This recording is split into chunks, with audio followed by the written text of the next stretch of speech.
नमस्कार. महाराष्ट्र साहित्य परिषद पिंपरी चिंचवड आयोजित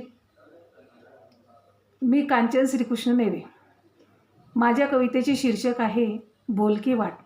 अंगणातून निघून गल्लीपर्यंत सान पावली दुडदुडायची. अंगणातून निघून गल्लीपर्यंत सान पावली दुडदुडायची. माझे बोट धरून वाट माझी सवंगडी व्हायची. आता मात्र अपेक्षांचे ओझे पाठीवर लादताना वाटेला पाहिले मी कुबडी कुबडी होताना. आता मात्र अपेक्षांचे ओझे पाठीवर लादताना वाटेला पाहिले मग मी कुबडी कुबडी होताना. मुलीचा जन्म म्हणून स्वतःला चार भिंतीच्या कोशात बंदिस्त करताना. मुलीचा जन्म म्हणून स्वतःला चार भिंतीच्या कोशात बंदिस्त करताना वाटेलाही पाहिले मग मी माझ्यासाठी तिष्ठताना. जगरहाटीचे जनरीतीचे भान ठेवताना. जगरहाटीचे जनरीतीचे भान ठेवताना पुढेच चालली वाट मागच्या पाऊलखुणा पुसताना. स्वतःची स्पर्धा चालताना कितीदा वाटली वाक रुंद रुंद होताना.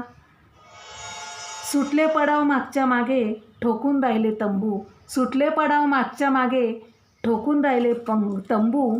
जगण्यासाठी धडपडताना मी बनू लागले स्वयंभू. जगण्यासाठी धडपडताना मी बनू लागले स्वयंभू. जीवनाच्या वाटेवर ध्येय माझे गाठताना. जीवनाच्या वाटेवर ध्येय माझे गाठताना किती गजबजून गेले मी एकाकी होताना.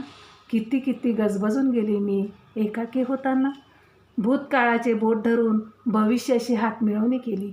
भूतकाळाचे बोट धरून भविष्याशी हातमिळवणी केली. तेव्हा वाट मला पोक्त भासू लागली. तेव्हा वाट मला पोक्त भासू लागली.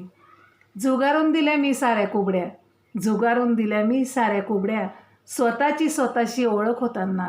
झुगारून दिल्या मी साऱ्या कुबड्या. स्वतःची ओळख होताना. वाटेनेही मग खुले केले सारे रस्ते दूर दूर जाताना. वाटेनेही मग खुले केले सारे रस्ते माझ्यासाठी दूर दूर जाताना.